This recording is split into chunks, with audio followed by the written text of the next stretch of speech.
Oh, new Patreon show alert. That's right, we have launched a new format. Cinema Swirl is still going, but we're now doing that on alternating months with this new format, Cinema Brill, where Kevin and I review films that we have both seen and we both want to talk about. Episode 1 is available right now, and we've reviewed The Matrix. That's right, you get to hear me and Kevin have a big old chat about The Matrix. It's available to listen to and watch right now for OTP backers. Head on over to patreon.com/cinemaswirl to find out more. There's also 85 or so previous episodes of Cinema Swirl available right now if you become a backer. So patreon.com/cinemaswirl. New show, Cinema Brill, out now. All right, let's get swirling.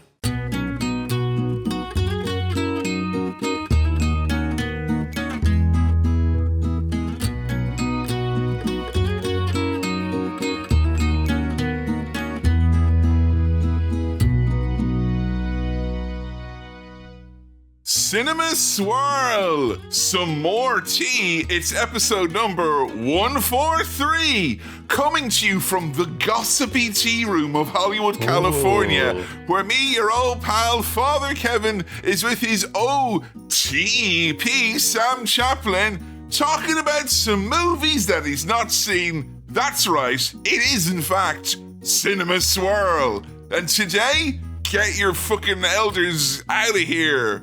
You're all lined up ready to be asked to leave, because it's no country for old men. And that's the tea. Good night, everyone. I've been Sam Chaplin, you've been great.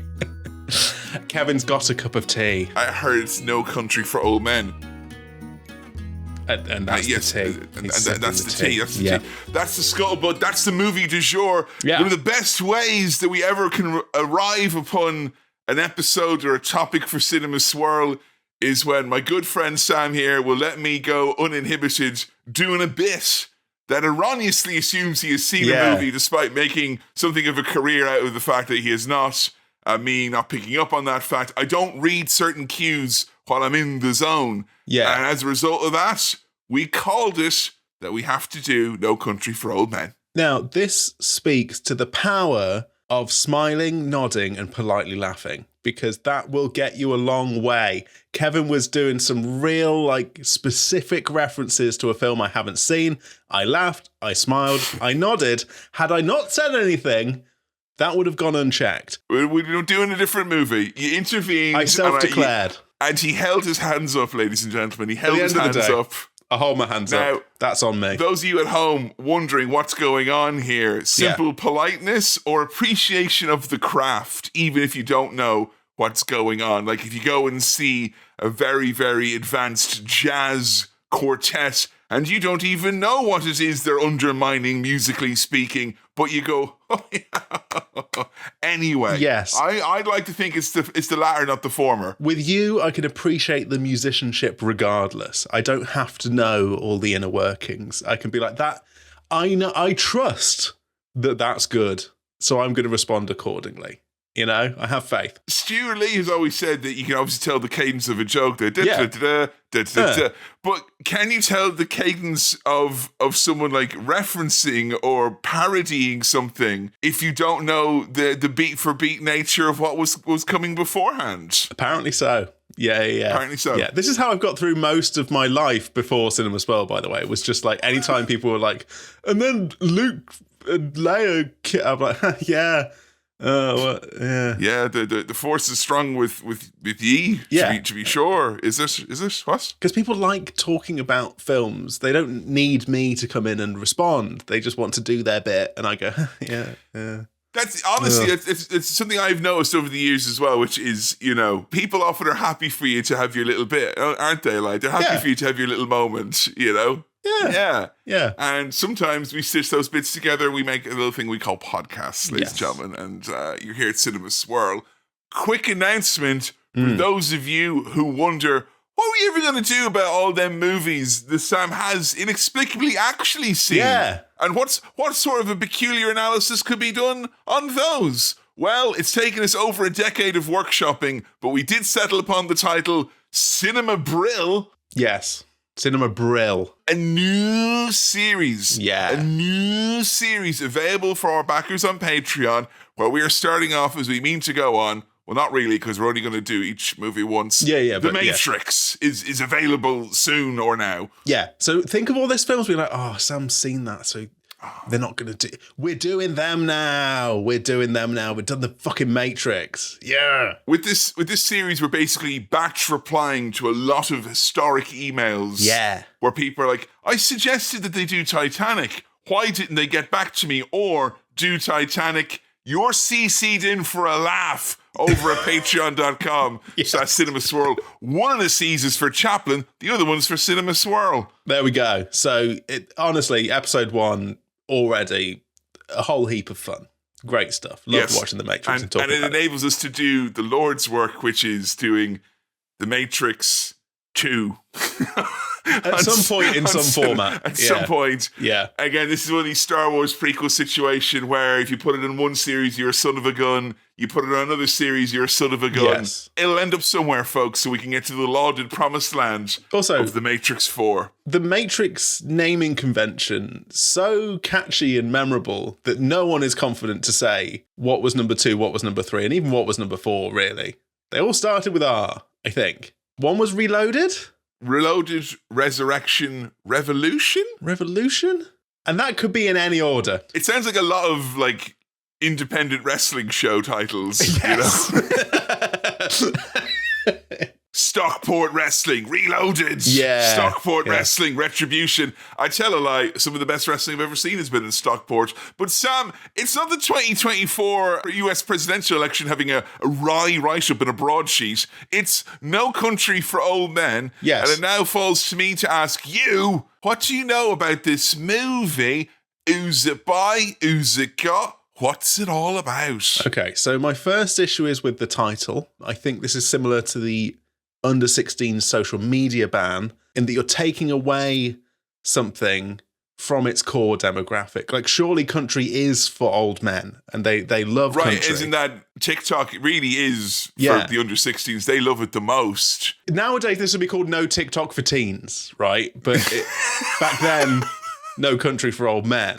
And I think that's cruel, actually, to take away the thing that they love. So you say the older you are, the more patriotic you get, like, so you're going to, get really into it later on, obviously. You're saving it for later on. Could it be a case that we've not looked closely enough at the punctuation and it's, in fact, no! Exclamation mark, country for old men? Could be. I haven't looked at the poster in years. No, I've not. I don't know if I ever had. Well, I must have seen it. You were in university in the 2010s. You've seen that on a few walls. Yeah. So, I've done my little jokes, and now I can seriously engage with this. Oh, finally, the podcast is getting good now. Yeah, here we go. Yeah. Silly business. Dispense here we with go. the jokes. Guys, stop trying to do jokes. The Spotify chapter will now say analysis. Yes. Okay. We've had the joke section. That's gone. The jokes. I would like if it was just like jokes, analysis, jokes, analysis. Yeah. Jokes. Analysis. Jokey analysis. Joke about the rating, but then the rating. Yes. No Country for Old Men. It's got Javier Bardem in it. Yes. Yeah. Who you would know from the big James Bond movie we did. Anyway, James Bond in No Time for Country, Old Man. Yes, so I know him from stuff. He, in this, has got a haircut that is very 2007 Enemy Awards tour. I can picture Ryan Jarman of The Cribs having this haircut that he's got. It kind of looks uncool, but cool at the same time. It's a sort of... And sure, they're all on drugs as well, no doubt. Well, yes. I do remember a friend who was in a band. His mother went into a room once where there was an issue of Hot Press magazine. Right. It's kind of like an Irish analogue for the NME. Yeah. And they pointed at the front of all the editors and she was like, drugs. Analysis. Drugs.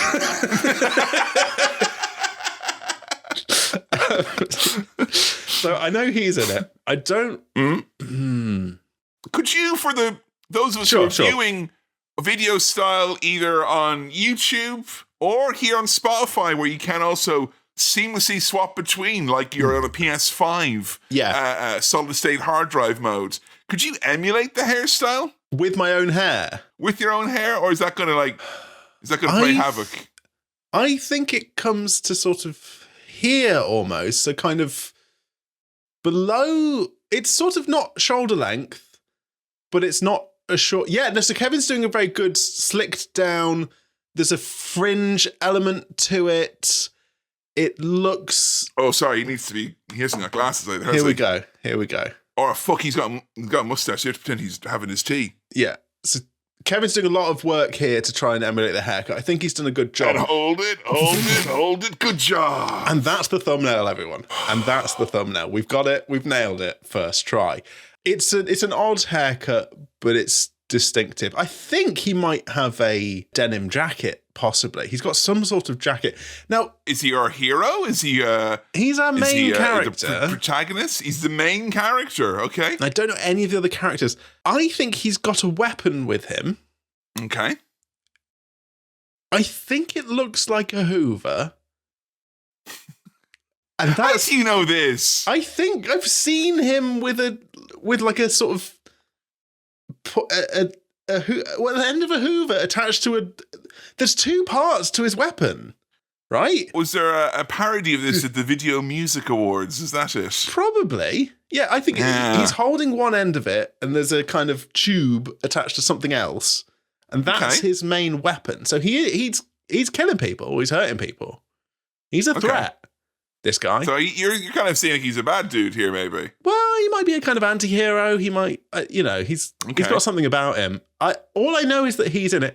I drink your milkshake. I drink your milkshake. I drink your milkshake.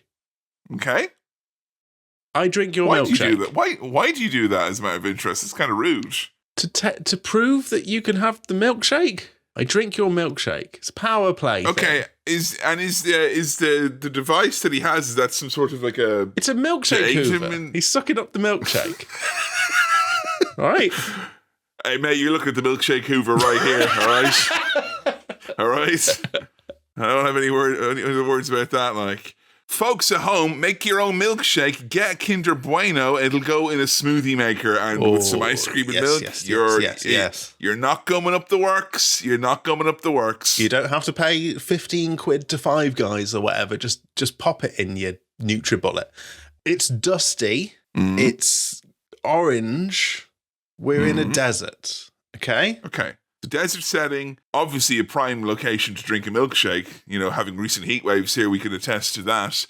Javier Bardem is there. He's got as you claim, a vacuum of some sort of a device, a deadly hoovering device. Yeah. You're not giving me much of the way of plot here. As it stands, it feels like you're full of details. I'm not going to say whether or not they're accurate details, but you certainly have details. You're giving me like the fine print, and I'm looking for the bullet points here, This is now, we're entering guesswork. So Spotify, this section is called guesswork. Is he the muscle for some sort of desert corporation? Desert corporation. It's very Final Fantasy, isn't it? Very, very Desert corporation. Desert corporation. We buy all the water. Well, maybe the water's the milkshake. Oil. Okay.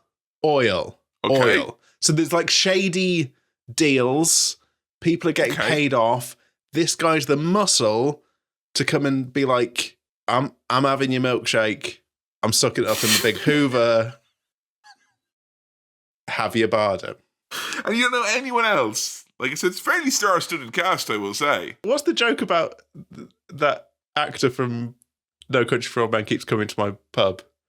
Javier Bardem. No, he can come and go as he pleases. For fuck's sake, Sam. That's not a Sam Chaplin original. We were in the guesswork section. You promised me there'd be no jokes here. Good Lord, now. Little tiny sliver there that says jokes. Come on. We're back into guesswork / not analysis yet, guesswork. I don't know anyone else who's in No Country for Old Men. You don't know anyone else who's in it? Okay. Now, this is going to be a real true test of friendship and, dare I say, kinship. Do you remember the thing that I did an extended imitation and riff off of? No. The riff, some say legendary riff, or was the acute embarrassment and then subsequent, like, real life, bit of paperwork to do here, a little bit of admin. Did that kind of supersede it all? It did. So, my question to you is, how spoiler heavy is the riff?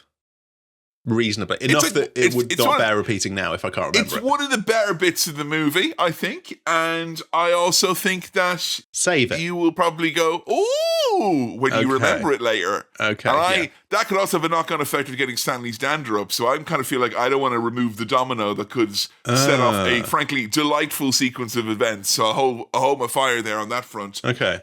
Do you know who made the movie? And obviously we care a lot about directors and producers and actors and all sorts. Depending on which film it is, if we can be asked to talk about it. And you know what? If there's someone in this movie who's been in another episode that we've done, you did it. You found out. You did it. You found out. But do you know who made this movie? Coen brothers. Hey. Yeah? Yeah. Yeah. Good job. Good job. Who also did they do Big Lebowski? They did. Big Lebowski. Which was an early firm fave and one of the only members of the Cinema Swirl Re-Swirl Club, the repeat viewing has occurred. So I recently watched, what's it called? Eyes Wide Shut again. And, what a film. Oh. They did, what else did they do? They did one for Netflix. They did Inside Llewyn Davis or whatever it was. I'm sure there are many auteurs out there who are like, I hope they mention my Netflix exclusive work. One. Yeah. My great Netflix work. They did one for Netflix. It was like a sketch show or something. No, that's insulting, but it was like a series of vignettes. Have you seen that Dwayne Johnson's doing Netflix now? It's absolutely insane. Yes, the red one, Netflix. No, red one on Netflix. He read more than one script to get convinced he loves them all, and he will make many more, I'm sure. I'm trying to think of the other big Coen Brothers films, and I feel embarrassed. We've not done many of them. I think we've actually deliberately. There's a few we've kicked down the road, and now the decades have swung by, and I've got a child, and here we are. You know, so I'm trying to recall when this was out. Because I think it's 2000s. I think this is in my, movie watching lifetime. Yeah, it is. It would have been one of the ones I thought if you were, I think it would have been 16, maybe 17 when it came out. Okay. I would have thought this would have been like a young cinemaphile in the making. But you certainly weren't that, No, dare I say, no. if I was to travel back in time and I saw you going to the cinema, I'd be like, hang on a second. That's my meal ticket, Sam Chaplin, about to ruin the gimmick. I was busy watching Dirty Sanchez, the movie or something at that time. Yeah, I'd be like, go watch something proper. You won't like this. I will say, for full disclosure, this is one of my favorite movies. And I've had since read the book, and the book that it's just based off of is a fantastic book as well. Huh. And I don't think that's a spoiler, because I don't think Sam's going to squeeze in a quick novel between the pre and the post swirl. It's not against the rules. Stranger things have happened. Yeah. We have watched some frankly ridiculously long movies in the past. I will tell you that the first time I saw this in the cinema, and I went in because I loved the Coen brothers and I watched all their movies, and I'm the type of guy who would have thought it would have been a fun idea to go to a party where they played all the Coen brothers movies, but they didn't have enough DVDs. But I went and I saw this, and I remember leaving the theater going, huh? What? Okay. Huh? And then I went and I saw it again with my dad, and he was like, what? And I was like, oh, that's where I get it from. And then, drawn back to it over the years, something of a slow burn. Yeah. And I now believe it to be one of their greatest movies. I fucking love it. I'm really excited to watch it again. Okay. But it's very funny because Jo has only seen it the one time, and I showed it to her proper I'm a real man, I'm going to show you this movie before I show you Akira. I'm a real man. Yeah. Right? Yeah. I don't read books per se, but I watch movies that then I read the book of later. Yeah. Retrospectively. And I was telling her that I'm doing it, and I was all excited. And she's like, oh, I don't think I really like that. And I'm somewhat concerned then. Okay. That you might have a good go first go around. Because I don't know anyone who's seen this and went, ha! So it needs multiple viewings. So if you could squeeze a few in before we come back. Okay. No promises. Do you want to get cracking then? Yeah, we might need to rattle through. I'll get a couple of goes on this. No, I'll give it one go, and you'll get my view. Okay. Are you worried that does it concern you, the idea of me not liking this film? No, but I would think it's one of those movies where you could perhaps convince yourself that you've misunderstood or missed something. Now, for my dad, who even at that time fell asleep multiple times in any viewing in a big, dark, cool room, beautiful, lovely nap in the middle of a weekend, I don't want you to come away thinking that in itself is a failing on your viewing. I could, of course, as well be being incredibly condescending right about now, and you watch the movie and you were immediately like, hey, because I don't want to compare fully grown Sam Chaplin to me not getting enough sleep when I was in university. I'm worried that I'm heading towards, that episode of Twin Peaks that came out in the 2010s where it's like some bloke sweeping a floor for 3 hours and everyone's like, this is high art. And I'm going to struggle. No disrespect to the thing that people love so much that I've not properly engaged with yet. But it's like, hear the yes. Yeah, yes. The violent venom in the man's voice, who for some reason tying this into what is frankly at best a tenuous connection that I'm yet to even I've not seen the connection established. And I can already tell it's a tenuous. So what is it about? He's going to be hoovering dust in the desert for 3 hours, and I'll be like, I meant to understand that this is actually about trauma. It was a decade ago. Get over it, all right? We've had Brexit since then. Jesus. No, I won't. But I have seen that clip with Michael Cera in it, and I thought that was fun. Oh, I don't know. I don't know what it's going to be. I'm not sure that you like the other Coen brothers movie you've seen. Yeah. I'm not sure if that's going to be like, that means you'll if anything, I felt that me going in being like, I've got all the Coen brothers, all of them. I like them all. Yeah. I think that worked against me. Are there only 2 Coen brothers, by the way? Is there a third brother who's not involved? Like there's another Gallagher brother. 5 or 6, I would think. Yeah. And there's 9 Wachowskis, sure. I get the sense that this is not a laugh riot or a kind of maybe it's quirky, but it's not necessarily a comedy in the way that Big Lebowski was funny. Yeah, it ain't that for sure. It's not that. We're not heading into a comedy here. But they definitely have their touch. I don't feel like if you're laughing that you're disrespecting the film or anything like that. Okay. There are moments of levity. There is certainly the unique tone of a Coen Brothers movie. And that's not me to say, because I was disappointed eons ago when I first saw it, because I thought it was somewhat different, tonally speaking. Doesn't mean that if you have your eyes open and your ears open that you won't actually notice. Hey, how about that? Okay, so obviously it's all up in the air with regards to what this movie's about, whether or not you'll enjoy it, and Lord knows I have made it probably more difficult than I needed to in attempting to navigate these choppy waters. But we have very important business at hand. We've got a return correspondence which necessitates us to delve into the mailbag.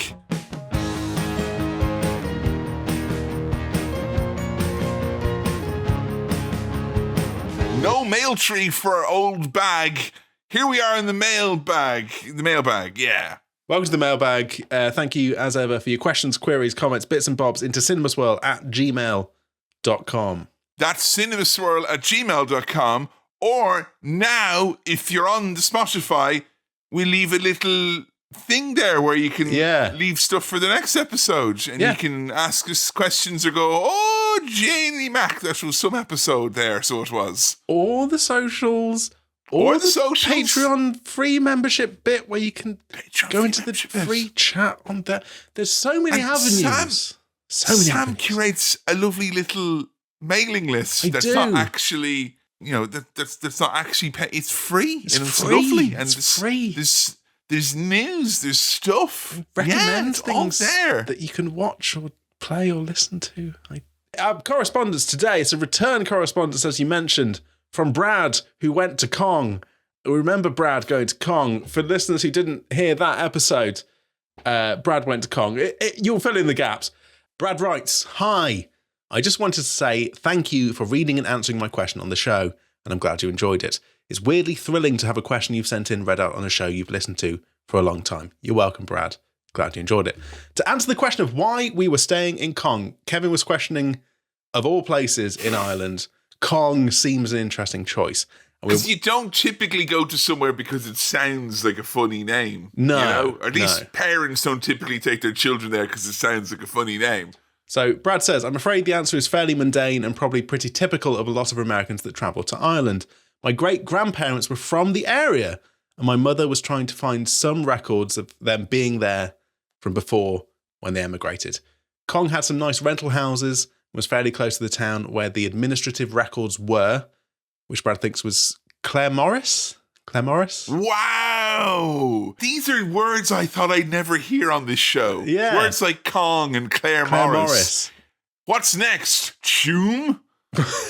Oh, Kevin, no, it's not there. It was also a good location to be able to travel to other parts of Western Ireland. So we were able to see Galway, Kerry, and the cliffs of Moher? He was close to disaster, averted it, and then kind of threw like a spray and pray. I just went for as many as I could. Yeah. Moher, you were right at the start. Moher. Yeah.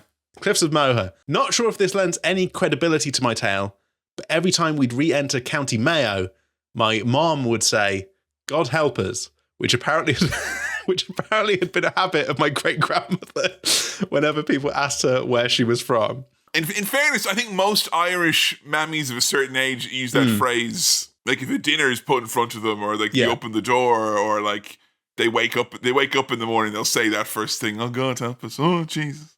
Yeah. So I think that's very good. There's a bitter rivalry between, much like in the UK, how all the counties all hate each other.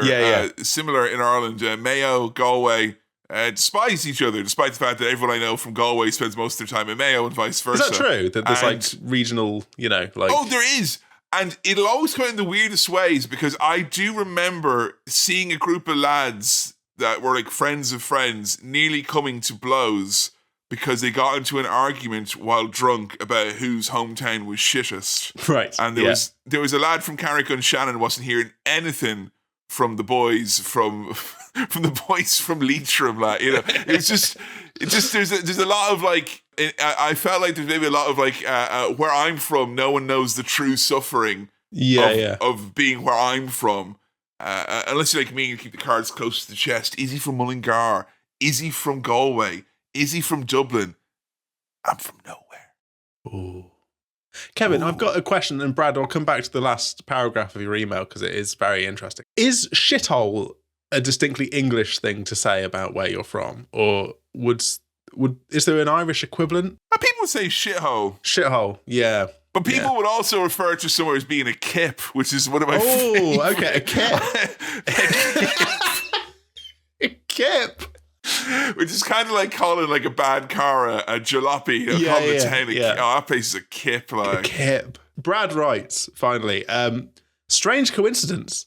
The day the episode came out, so the episode where we read out the original email, my wife and I were staying in Astoria, the city where they filmed The Goonies. And that place ties their identity with that film in a similar degree to Cong doing for the... I've not read that well, Brad, but the way that Cong does for The Quiet Man. The way that the Congolese influence, Astoria does that for The Goonies. Despite how this sounds, I swear we do not generally base our travel plans on visiting places where movies were shot. Thanks again. Love the show. Brad, thank you so much, Brad, for that follow-up. Genuinely very interesting to know why you're fascinating. I would throw open the barn door and let any would-be email horses storm out of anyone who has been to places where the movies that we have covered have taken place. Because or any movies.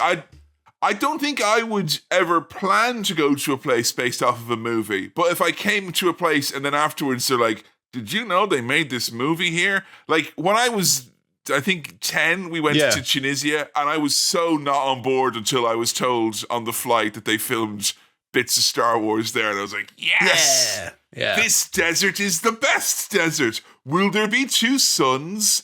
No, other than you and your brother, that is. Yeah. Well, so I saw the Flaming Lips at the place that subbed in for Wayne Manor in The Dark Knight Rises this weekend just gone. I was standing. I could see Wayne Manor. You've wined and dined on this Dark Knight business. The Dark Knight Rises, not the Dark Knight. The Dark Knight Rises, and Batman Begins as well. Batman Begins. It wasn't. It wasn't the one in those. It wasn't. It wasn't the one from Batman Begins. It wasn't the one from the Dark Knight. It was only the one from the Dark Knight Rises. They used a different location, which was the one near where my parents live. And I saw Mulholland Drive last year on the site of the upcoming DCU movie Clayface. And that's two movies, folks. Yeah. I saw a movie before they made a movie, and the movie Mulholland Drive, get this, Sam, it's all about the movies. Yeah. So if you can beat those anecdotes, send them on in to cinemaswirl@gmail.com. We'd love to hear them. Yes, cinemaswirl@gmail.com. Yes. But you probably won't know how to use that, Granddad, because you're too old. Yeah. So no country for you. I think it's time for us to get our milkshakes and our vacuuming devices. Suck up all that milkshake. Head into the murky world of desert companies, oil, etc. Yep. And have your Bardham's hair. Let's go do a cinema swirl.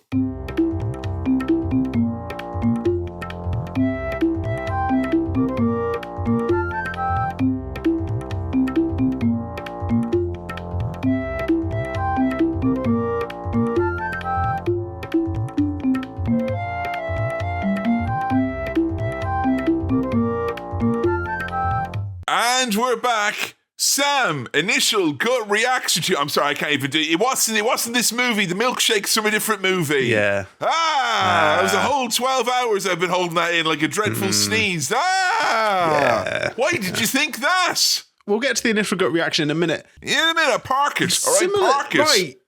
Similar time, as in release time. Similar look of the poster. They're very similar colours, aren't they? Similar environment, from what I understand. But that's another one for the swirl, right? You've not seen. No Country for Old Men. I mean, There Will Be Blood. You know, no idea how hard it was for me to be like, not only like, oh, he's wrong. And I love telling people when they're wrong, but I ironically hate when I'm being told when I'm wrong. What's that all about? I'm a massive contradictions. But to keep a lid on that. And then also, there's another episode that you can do. And I'm supposed to wind my neck in? Make it make sense, Sam. Yes, but I can give you my initial gut reaction to this film that is No Country for Old Men that I have now seen. Sam, initial gut reaction to No Country for Old Men. There's a lot of good stuff in there, isn't there? Oh. Yeah. That's not an insult, is it? It doesn't feel good. That's like if I make my parents, like if I cook for my parents, that's usually the type of thing that they would say. Yeah. Like, there's a lot of flavour in this. Yeah. There's honestly, mate, there's a lot of really good stuff in there. There's loads of really great things in that. Yeah, and there's other stuff as well? I mean, there's Are you preparing me for the analysis of a mixed bag? Is that what you're trying to tell me? Yeah. Or I think the meal analogy is interesting because it does feel like with the ingredients that are in there, the way it's cooked, I should enjoy that. You know, if you have like really, really fancy food and you're like, this isn't as nice as sort of, chips. Steak and chips, right? But you're like, I know it's good, so I should. Was this be too rich a dish for you? Is that what you're trying to say? It's not pretentious in any way, really. Well, no, it is in some way. I'm not sure how I feel about this. And I also had what you said about Joe playing on my mind and what you said about yourself playing on your mind, that at first watch, you both came out of it being like, True that. Now, I agonized over that because I did realize while I was trying to compare you, a man in the prime of his life, his mid-30s, soon to be mid to late. Yeah. Hey, yeah. It's just like WrestleMania. They keep getting better each and every year. Better and better and better and better and better and better. Years of the human life. But I thought it was maybe not a great thing to compare your would-be reaction as someone who, let's face it, professionally reviews movies. At this point, yeah. To that of me, who would have been like a teenager when I would have been 19 when I saw this. Yeah. And Joe, who would have been like 23. And I thought perhaps I didn't give you the benefit of the extra years that you had, and you're more experienced a movie watcher in some ways now than I or Joe would have been when we first saw this. Turns out that was all for naught. If anything, I should have lowered my expectations and thought, well, the dog will probably make a noise and he'll look at that instead, won't he? You know, or he'll probably drink one of his Pepsis or something like that. The whole time you were saying that, I was like, no, I'm not. I have no expertise or knowledge even after all of this time. Were you like disappointed that it wasn't the milkshake movie? Were you like the whole time waiting for them to show up and then they're not there and you're like, oh, okay. Well, there's a bit of that, you know. There's a little bit of not really any disappointment. milkshake bit, is there? There's not really. Well, there's milk. There's actually milk. There is milk. Brother, you're halfway there. And there's some. Get me a Bueno and a blender and let's get moving, huh? There's definitely some iconic, recognizable bits. So I wasn't missing out on that. But I suppose there was a sort of confusion of, oh, right, this is not that. But this is some of what I thought that was. And also not what. It's just, it's I think, deliberately, in some ways, challenging movie, maybe? It is definitely that. Yeah. And I didn't want to tell you that beforehand. Yeah. Because I thought if I told you that, it'd be like being told that you're going to have a quiz at the end of a first date or something like that, and your head wouldn't be in the game then. You'd be thinking too much about the marks that you get later on, and the questions. Is it multiple choice? Will there be an essay style thing? Can I use augmented AI to help me with my answers? No. Now, there's many times where I think that Sam has come away with, frankly, the wrong initial gut reaction, and then I use a combination of subterfuge, bullying, and humor to make you like the movie. It's been a few of those. I don't know. I don't know. I can't like speed run you thinking about this movie. Kevin, there were plenty of good things in there. There was a lot of great stuff in there, Kevin. You didn't even do a noise. No. We've had, oh, hey, and there are a lot of things that have happened in the movie that we have watched. And they're good. Those are good. There's some really, honestly, some really great stuff in there. I've elected Labour, and here's Keir Starmer being, things are so much worse than we ever could have possibly known. It's so bad. Will you apologise for not liking the movie, Prime Minister? 20 billion sausages. He never had a good proper go, did he? I can tell you miss him. I can tell you miss him. I do. I miss him already. You know, Little Onion has already had 2 prime ministers in their time.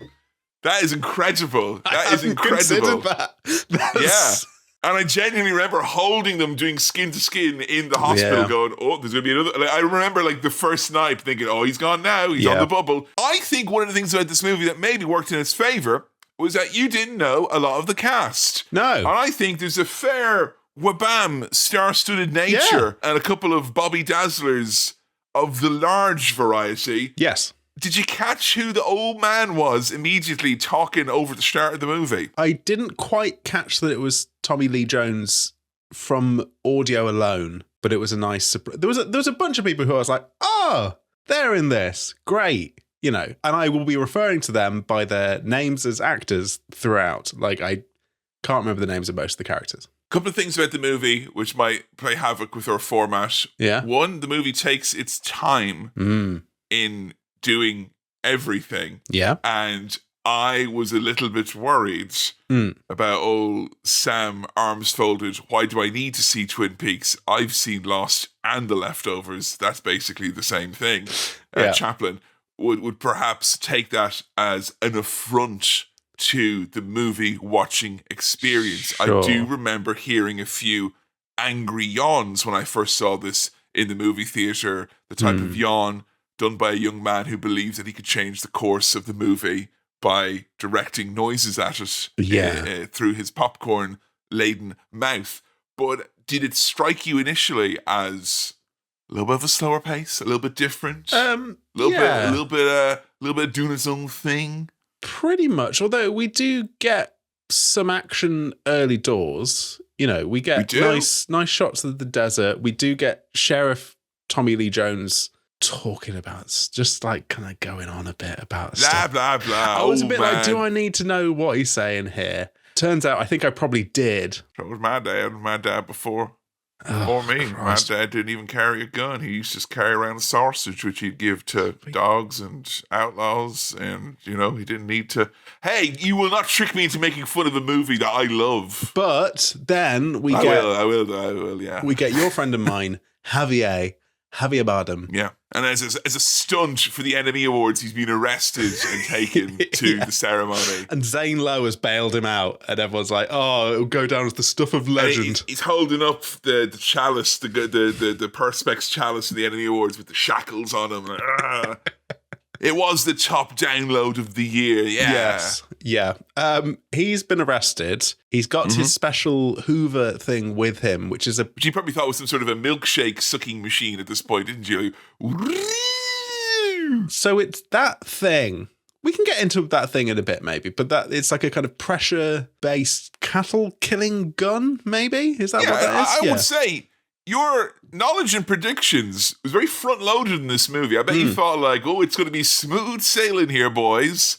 I'm getting 10 top marks, 10 out of 10 so far. I love a sicko with a unique weapon. That's good gear right there. The little police guy who has arrested him gets fully garroted. And he's doing the weird, face where he's all it's all turning him on, Yeah. He's probably doing a shit at the same time, but he likes it, That's a strong introduction to the film. Someone's dead in the first couple of minutes. Yeah, and he boosts their car, proper GTA job and all. Boosts the car, pulls someone else over. The guy's like, "Oh, what? Hey, how? I can't do the sort of accent that's prevalent throughout all of this." What do you mean? Why can't you do the accent? Well, howdy. What's that you got there? Some kind of milkshake gun. What? Oh no, brain freeze. Pardon me there, sir. I see you got some kind of weird contraption. I love Javier's character. What's the character's name? Anton Chigurh. Chigurh. Or as the guy goes later, Sugar. Yeah, I thought it was Mr. Sugar. No, Lord Sugar, please don't. He used to make a living selling pneumatic... Lord Sugar, I'm just like you. I used to sell those weird pressure guns. Sell pneumatic cattle killers at the back of a forecourt garage in Brixton. I'm a hard man, Lord Sugar. Sugar, Anton, wonderfully fucking weird, unsettling, kind of polite, sort of... Quiet, menacing. I feel like the movie is it is him. I'm not taking away from anyone else, but I feel like what people talk about, what people are drawn to. Yeah. And I think he was a relatively unknown quantity. As far as I know, he'd only done kind of like a lot of soap opera stuff before this. Sure. And a striking fellow. And I think obviously now there's all sorts of weird looking freaks, goblins, ghouls, and witches on our screens. Yeah. Because they're like, hey, I'm Hollywood, you TikTok star, make a movie with the weirdest, ugliest freaks you can find. I'm honest. Ka-ching.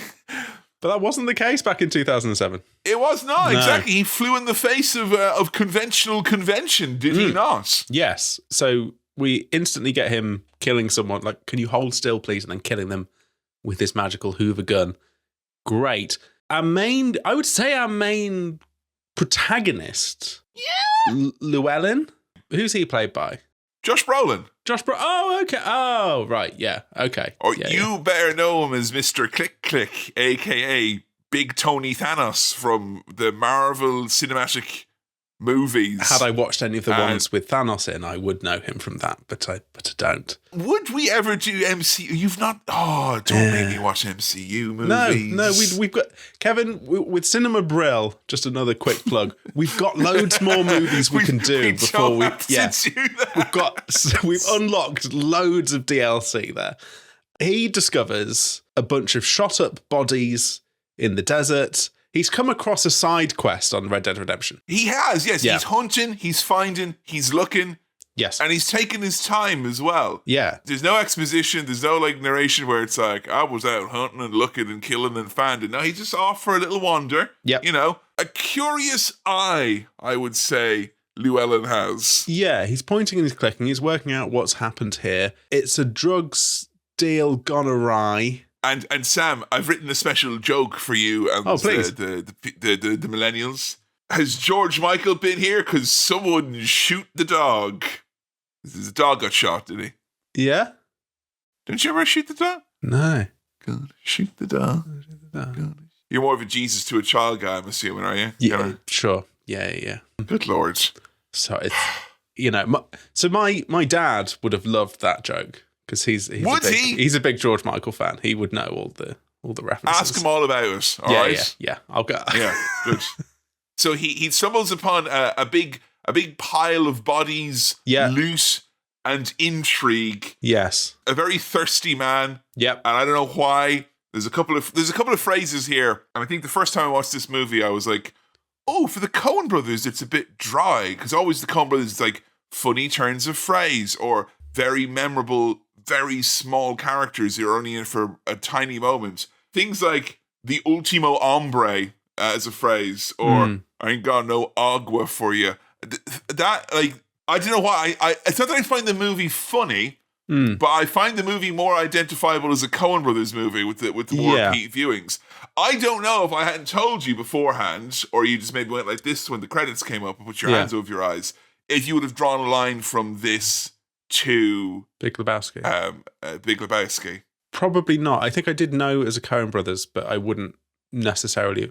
It's got a quirkiness to it, but it's not. It does. There's a slight aloofness, a slight quirkiness to it for sure. Yes. This is what you were talking about with the very slow, deliberate pace. I mean, Llewellyn is literally... I love this, though. I love watching people figure stuff out. Yes. But I think I remember vividly watching this with people and, like, this is in 2007. People are looking at their phones. It's like, what the fuck are you looking at? The shit picture you took last night, which you won't see. It begs a patience that I think is perhaps not there by default. And I think you knew that even in 2007, Tricky Coen Brothers. Well, there's something that doesn't help with that, but I will talk about that soon. Something that's conspicuous by its absence. But Llewellyn, he takes the money so he could win. No, he takes the money. Would you be taking the money, Sam? Not on your Nelly. No. Really? I'd think about it, and then I'd remember the plot of Danny Boyle's Millions, and I'd go, no. I shouldn't take that money. I should be a good little boy and not take it. I've not seen Danny Boyle's. It's a kids, it's a family movie about a little boy who finds a bag of 2 million quid or something that's been thrown into his garden from a train. Oh, this was back under Blair, where they give every child born after 1990 2 million quid, wouldn't they? Sure Start or something like that, wasn't it? Like, yeah. Part of the plot was that Britain was moving over to the euro, so the money would be worthless in like 2 weeks. So this kid has got some like stolen money. Danny, you're not helping, man. You're not helping. But this is not a million miles away from that. But he takes the money, and that's a big risk. He goes home to his wife. Kelly MacDonald is in this. And she's got the greatest voice. Yeah. Where you been up to?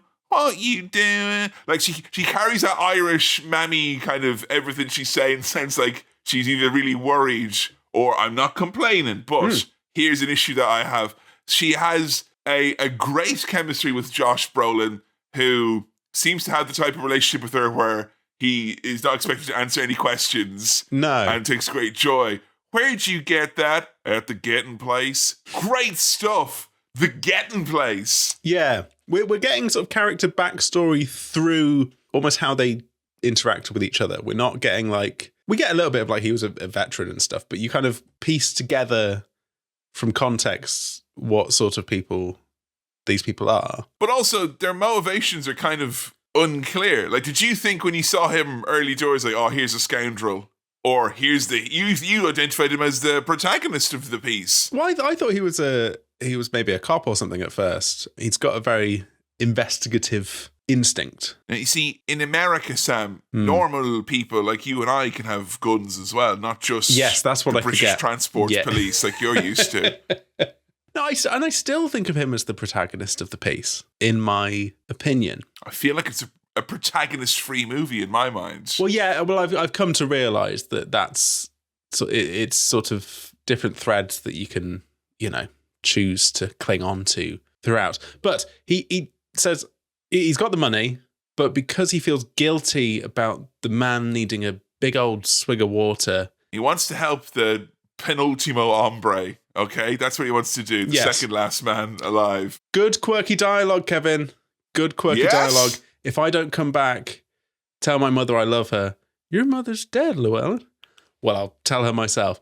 And then off he goes. Sorry, I just know the confidence and ease and also excellent accuracy that Sam does. The ladies' Texan accent. Yeah. But the male's Texan accent, do not engage. No. I'm not getting my hands dirty with that. Not sure what that says.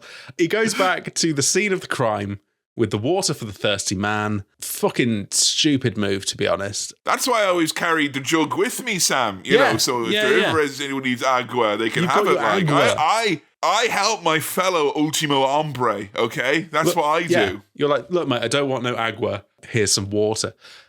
He's getting chased. There's people there tidying up the stuff, retrieving, and they see him, and he's getting chased, getting properly fucking shot at. Dogs are chasing him. Stanley was not here, so his standard would have been sky high. Because I was wondering at what point a dog is set on you, or at what point they sick the dogs on you. Yeah. Because this felt like a dog had been sicked on. That's different now. If Sam has maybe ever gotten, have you ever been sick on Stanley? Yeah, so this is a confusing quirk of language here in that... It is. I'm sorry. We're at this crossroads once again. Stanley has been sick on me when he's been poorly, but he has not been sicked on me. I've not been attacked by Stanley. Could you sick him on someone, though? You'd be like, oi, get him. Not at all. Trying to watch a film. He's crap. He's not going to... No.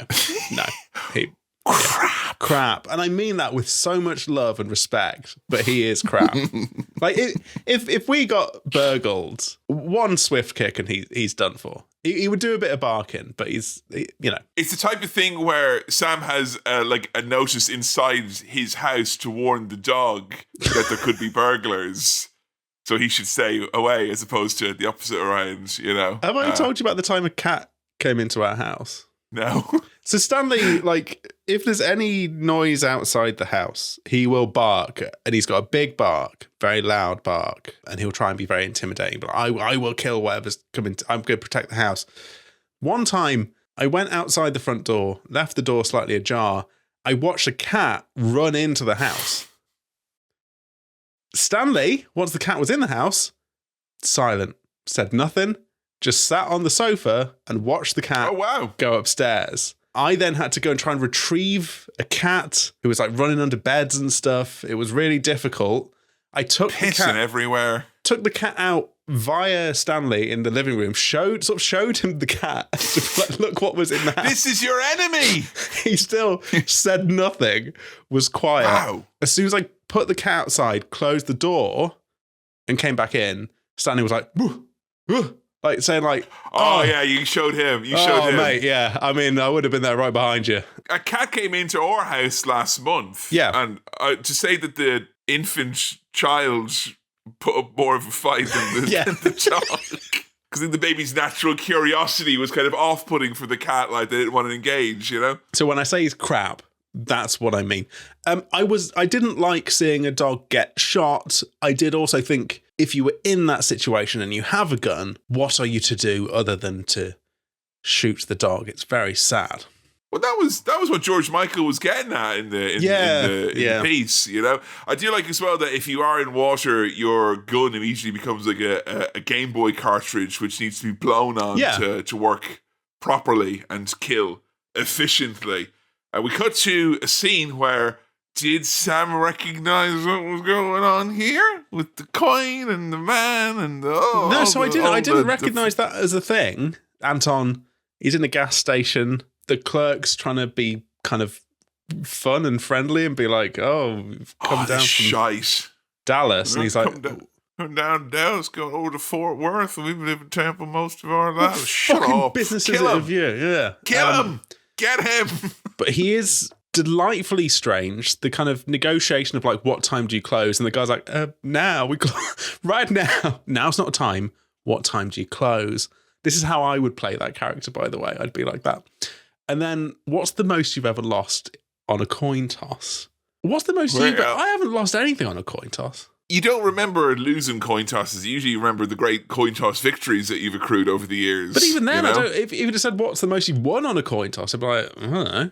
I'll tell you the most he's ever lost on a coin toss, ladies and gentlemen. The World Cup. Wow, yeah. FIFA ruled that the game would be more fun if they just did the coin toss instead, and they sang the national anthems, and then they brought I Show Speed for a song.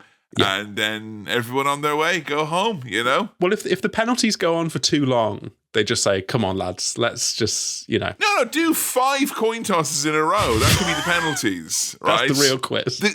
The goalie can try and bat the coin away. I'm not saying he can't do his job, obviously. The striker flicks the coin, obviously. Is there a professional coin toss league? They have those things where people slap each other in the fucking face and it's stupid. Is there that, but it's just people tossing coins and be like, I'm the best coin tosser. It's literally random. As a man who spent some time last winter with his then pregnant wife looking at everything from the World Plumbing Championships downwards to Carkedo, and there was one we watched where it was basically gymnastics but for giant diggers. Oh, it's Carkedo where they're fighting inside the cars? Yeah, they fight in a car. That's cool, actually. Yeah. That's one of the ones I like. But yeah, so I would say probably. What there isn't, though, is any sort of legitimate Jenga championships, which is wild because other than Mario Kart, it's the only thing that me and Joe have ever been like, we could win gold at this, That would be good. That would be good entertainment. Okay. All right. Something to think about. Crowds have gathered. That's all I'm saying. But when you're playing Jenga or tossing coins, you're not going to die if you don't call it right. I feel like this character is trying to... is almost uncomfortable with knowing he should... What's going on there that he's putting it down to... It means that he's not choosing to do it? What's going on with the coin toss? Was it just a kind of sick thrill of It's kind of a sick thrill. I think that he believes in the chaos of fate and whatnot and the unknown. And I think as someone who does lots of very chaotic and unknowable things, I think he sees, as he says later, a certain kinship with the coin and getting to the point that he is in. Perhaps it's a way to not dwell upon one's actions and just to carrying on. And carrying on involves killing lots and lots of people. That was the one that no one liked. Carry on killing lots of people. That one was... yeah, not quite as camp and fun as they were used to. I think that's... Call it. It's Barbara Windsor. I don't know what you're fixing to make me call. Call it. Well, if I were to get to fixing to call it, all things being equal, and all things being said, and things being as they are, and things were what they were, I'm not sure if I'd like to call it. Just say heads, old man. The scene, I think, is all the better and all the more tense because the guy doesn't get killed. Yes, and what makes the scene 10 out of 10 for me, and genuinely one of my favorite scenes in any Coen Brothers movie ever, is the little look he does at the end where he's like, hang on to that, that's your lucky coin. Don't put it into your pocket, then it just becomes change. And then, sorry for the audio listeners, but he does this. He goes... Yeah, Kevin's done a kind of eyebrow raise. The kind of look that I would say to Sam after I use the phrase, them next door. It's got a bit of him from Saw, hasn't it? The kind of I've taught you a lesson today and you're going to value that coin and chance. Yeah, but Jigsaw doesn't go, He's a little... Well, that was his problem. If he'd have given it a little jaunty look... Bit of levity, mate. Maybe things would work out better for old Jigsaw. Jigsaw. Llewellyn, meanwhile, sends his wife, Kelly MacDonald, away. Go stay with your mum. Where am I going? Who's my mama? I don't want to go to her. Get the fuck out. She's not in any way kind of hysterical, and she respects her husband so much. I think she knows that this is the sort of shit that he does and does well. Yeah, she's trusting to the point of like non-functioning. Yeah, yeah. It's really interesting. Like, I think it kind of goes to show that if you trust someone implicitly that much, you basically are an idiot. Even if you are, like, she's not an idiot, but she ends up taking the actions of an idiot. Yes. Because she's just like, well, I'll go do what I'm told, I guess. Yeah. Anton Javier, he has a little search of the crime scene and then kills... He's shown around the site, kills the handlers. Yeah. Great lines here that caught me as well. That's a dead dog. Yes, it is. Funny stuff from the Coen brothers there. Good stuff. Yeah, it is. It is.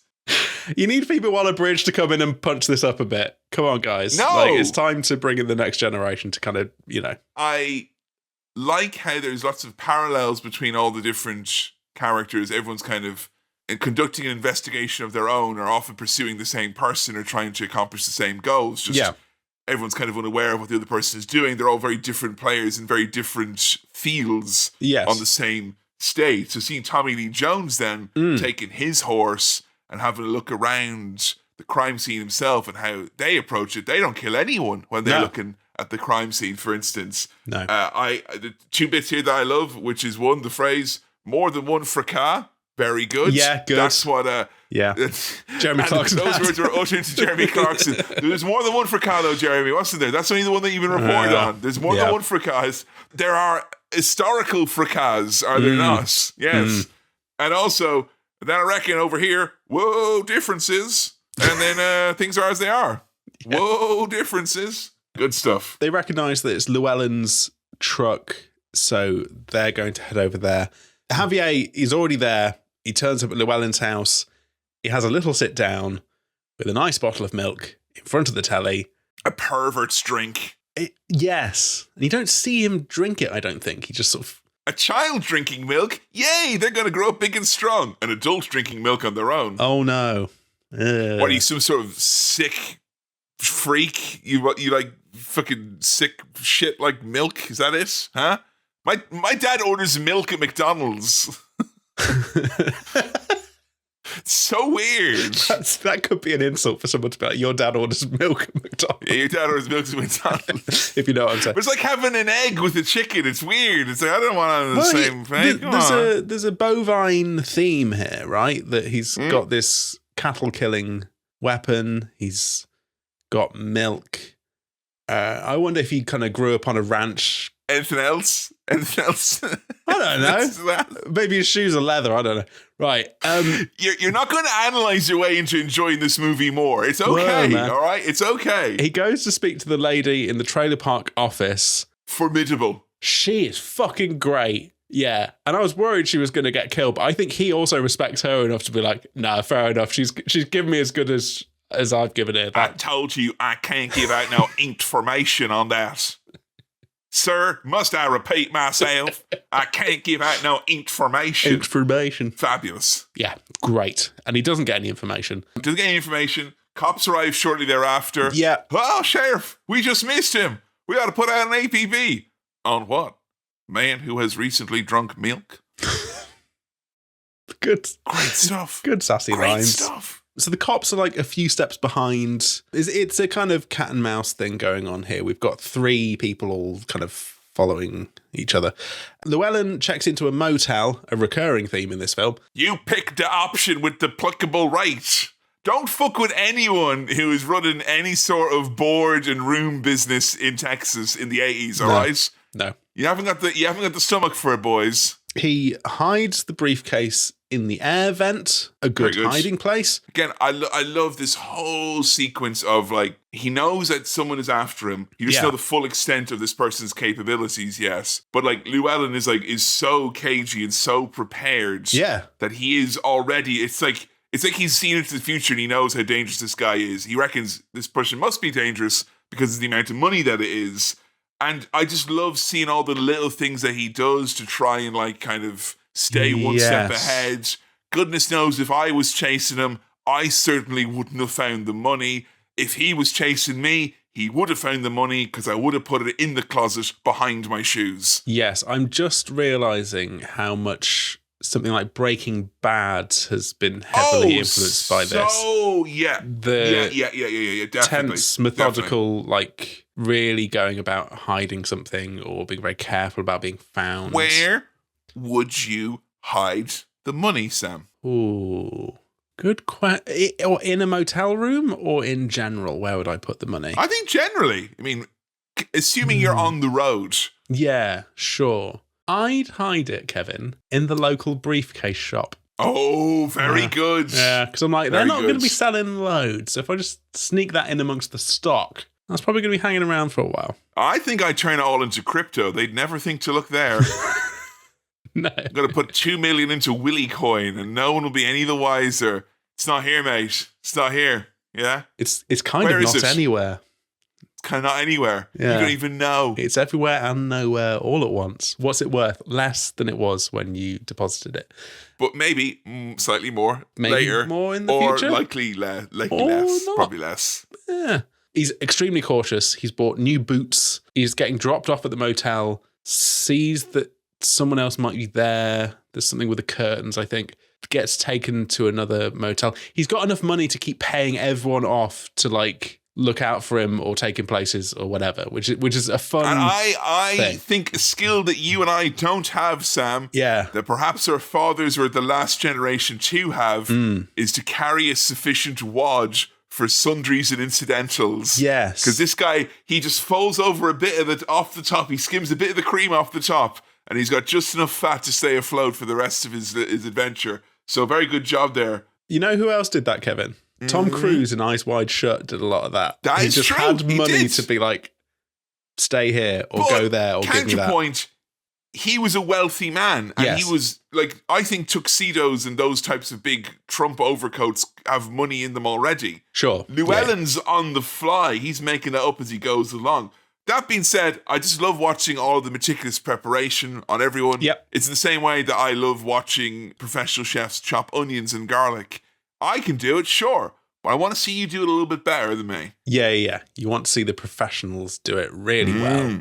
There's something very alluring about watching someone at the top of their game of doing a certain thing, doing it well. How were you, though, in terms of in the weeds in the moment of watching the movie? Were you like, whoa, were you drawn in, or were you a little bit like, what's going on? What is this? Was there a restlessness there? Because it's perfectly understandable if there was. Okay, so I think it's time to talk about the fact that there is no music in this film at all, Kevin. Oh, yeah. Well, you know that, right? I guess I did, yeah. I became aware of it sort of midway through. Where's my music? You know what? There wasn't as well in this. There were no podcasts. I fucking got through it. Yeah. I kind of gave it a little cursory Google before, after watching it and then before recording now. And it said, like, the Coen brothers didn't want there to be a safety net and didn't want the music to let the watchers of the film know how to feel. Behind it. They thought it would be inappropriate if Blink-182 were on the soundtrack. No, they said that using music would sort of let the audience know how to feel, and they didn't want to do that. And you know what, lads? It fucking worked. I was a bit sort of not quite knowing how to feel. And I've loved when films have done this before in certain scenes. I think a lot of action stuff in recent James Bonds, where the music drops out and you really just feel the intense brutality of it, that's good. I did really start to feel the absence of... Oh, the fact that you'll Google the reason with their know-how, though, that's just going to work against you, though, isn't it? Like, you know? Like, Google before you go to Chinatown. Will this be like if I get a Chinese takeaway at home? Like, will it be the same as that, or will it be different? No, it's like saying, why was there no music in that restaurant? What were they thinking? Why have they not... What's the matter? What do you mean, what does it matter if there's not music in a film? Does it really make that much of a difference to you? It's one of the big bits of film, right? Is that this guy's so music-pilled? Oh my God. Oh, mister, I don't have time for music anymore. I'm delighted that this film doesn't have music. Just because the Coen brothers are ambience maxing and you've been brutally auteur-mogged into literal Look, NPC status. what I will say is it's a very deliberate choice. It does make an impact, and it does make the film feel, to me, off in some way. It is meant to be. Yes, I would say that's a choice. But what point were you like, where's the music? Was there like a moment where you're like, where's the music? There was. I will tell you when that was, when we get to it. But I did have a feeling of like something's missing or something's different. During this whole sequence, they should have just been like, nowhere to run to, baby. No, but a bit of nowhere to hide. A bit of score. I had to hide the bag from Anton. He was very, very serious and bad. No, don't fucking pretend that you would be happier if music was not in any film. It makes a massive difference. Not this movie, though. Yeah, sure. Okay, but it felt different, and I'm just... Surely there's been another movie we've done where there's been no music. Yeah, probably. No, I don't think there's been any where there's been no music altogether. Like, there's none in this. I can't even remember if there's any in the credits. I don't know if there is. There's a big, like 2-3 minute chunk of credits with nothing, and then there's like a little song. No country afterwards. for old men. No country for old men. Wow. But look. You got a battle of wits here, right? Anton's got a tracker, right? But Llewellyn's got a sawn-off shotgun. Anton's got no moral compass, but Llewellyn's got a room with 2 double beds. 2 double beds. Can I say a couple of things I observed about these characters? Well, a couple of things about Anton specifically. He drives like a little old lady.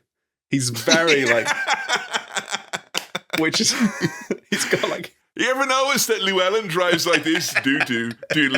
Whereas Anton, she goes on diggity. And the little tracker that he's got in his car that is tracking the briefcase beeps like the thing to tell you where the shrines are in Breath of the Wild. It's got that blub blub blub blub. Blub, blub, blub, blub. I loved him moving his car, like reversing his car outside the windows of the motel, just so he's right outside the one with the briefcase in. That is good, tense stuff. There's things with maps of the rooms, because Llewellyn's checked into a different one. Yes, he's moved to another room, so he's checked out of that one particular room. Yes. And you get to see now, of course, Anton's other amazing weapon, which is a shotgun with a silencer. Yeah. Talk about a man who's prepared. He's got a silencer for his shotgun, and he's got a silencer for his feet, better known as socks. Can you do the noise that the shotgun does? Can I do the noise that the shotgun does? The noise I've got in my head is the noise that those vacuum tube post things, you know, when you put that kind of thing. But it's not that, I don't think. It's a bit Louis Theroux, that. Really? A little bit, yeah. Really? Meaning? I've done farts like this, though, and they are devastating, you know. Do the noise with that context, please. Oh, God, Kevin, no. I did a fart the other night that made the baby cry. Which I didn't. Oh, no. But it's because it was loud. It's weird, right? With baby, okay? Yeah. I could be watching, like, a World War II documentary or something like that because I'm a dad and that's what I'm meant to do. And it'll be like, bang, bang, bang, bang, bang, bang. Bang, bang, bang, bang, bang.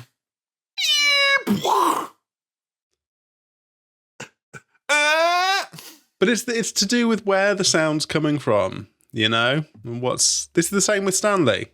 No, I think because the baby loves war and thinks farts and coughs are gross. Maybe that's the wrong order. We'll have to wait until they're verbal. I will get confirmation they think burps and farts are gross. Oh, actually, you need to ask which one's worse between burps and farts, because I need more people on my side for. You caused controversy with that, didn't you? Yeah. To restate my case, burps are grosser than farts. You lost a section of the audience forever. That was your Muppets Christmas moment, is what that was, you know? Yes. There's no one left now after those 2 incidents. The weapons are very cool, Kevin, and I think, you know, killing someone who's cowering in a shower by just pulling the shower curtain in front of him and then killing, which again, maybe makes me think that Anton's has some discomfort about killing. I think he's just more focused on the job, what he wants to do, and He wants to find the briefcase. Okay. If you notice that when he shoots the guy who's in the shower, he's literally like looking around like he's just on to the next thing, you know? Yeah. He's busy. The great filmmaking shot of him opening the vent from the perspective of the vent. You can put that on TikTok and be like, POV, you're a vent.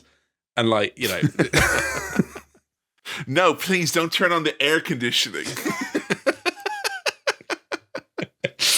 But the briefcase is not there because Llewellyn has kind of like managed to retrieve it from his room by hooking That's why he was fashioning a hook. Yes. I watched this whole sequence again, you know, in awe, because I feel very often we see particularly kind of like thrillers or movies that have action moments in them and we go, oh wow, like, you know, video games have come, you know, from the roots that have sprung from something like this that have inspired video games. And I do find myself with the cat and mouse throughout this movie really wanting a game where there is that sense of you are doing things to put slight obstacles away, like pushing the box around the corner and covering over your tracks or turning off the light when you walk into the hallway so they can't tell when you're into the door even though they know you're coming.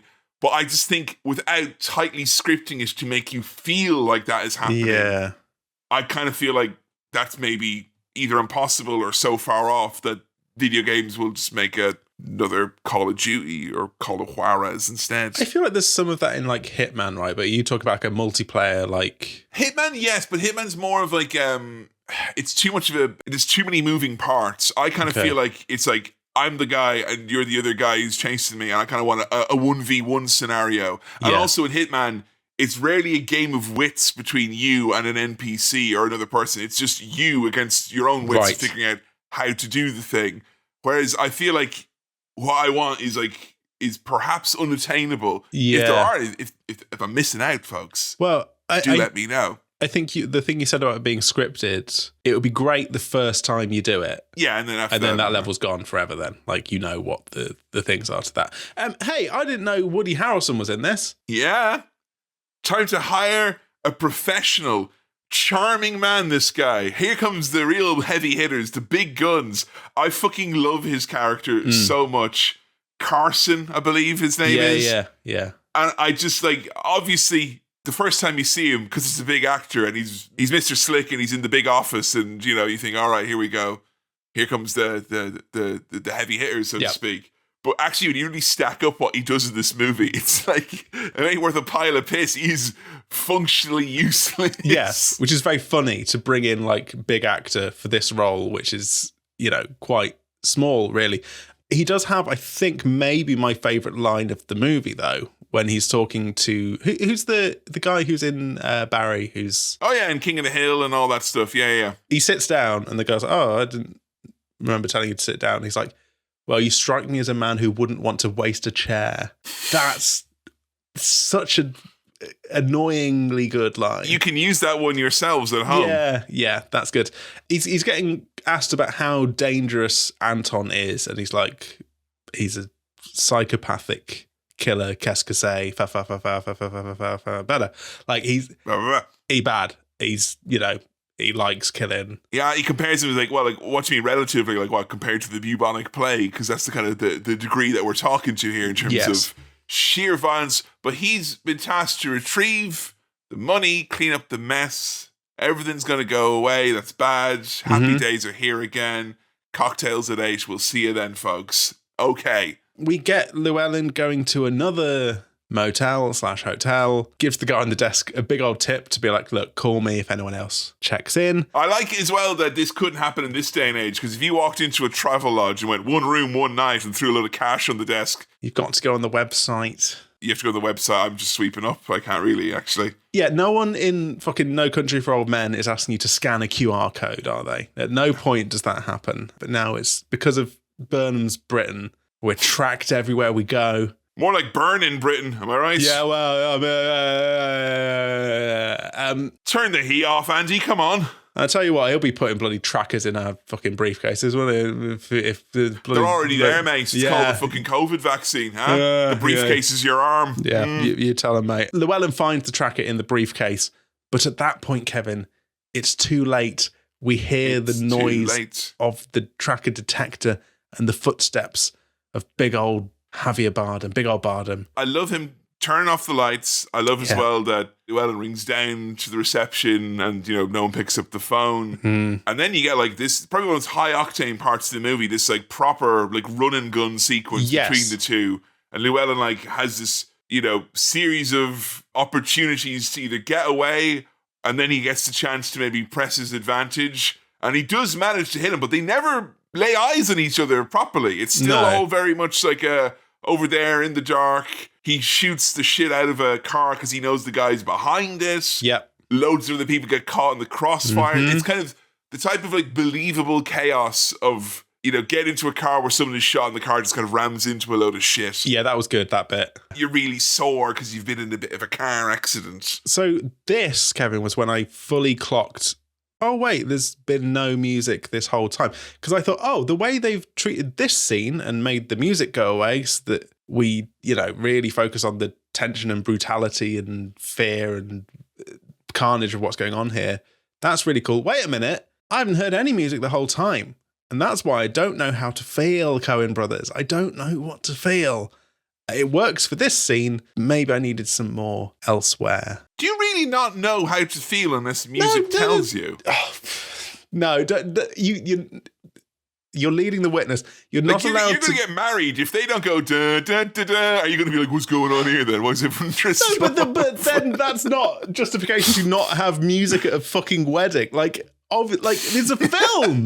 It's a film, Kevin. I'm not a baby and I'm like, I don't understand what I'm feeling. But it fucking helps to, like, have something there. I don't listen to music and be like, where's the movie? What's the fucking, come on. Jesus. Grow up. You can't make the argument of like, do you not know how to feel because the music's not telling you?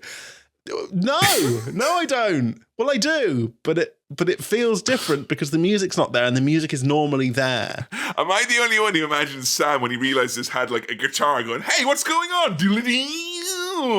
This is bullshit. You know what? Hang on, I get the pedal that accurately expresses my feeling. This won loads of awards, right? Including Best Picture. Best Picture, but not Best Soundtrack, did it? Because it doesn't fucking have one. So, no, it would have been good if it won Best Soundtrack, because that means then when they're like, all right, and now we're going to spend 5 minutes of the Oscars playing fucking music for some reason, we would have gotten through it a bit quicker. Get back to Conan. Let's get back to it, huh? Oh, no, we're going to get performances of all the best original songs, and then Javier turns up with his silent shotgun and just goes, and that's it, and walks off, and I was like, oh, it's brilliant. I like there being music in a film. It adds stuff. You can't deny that it adds stuff.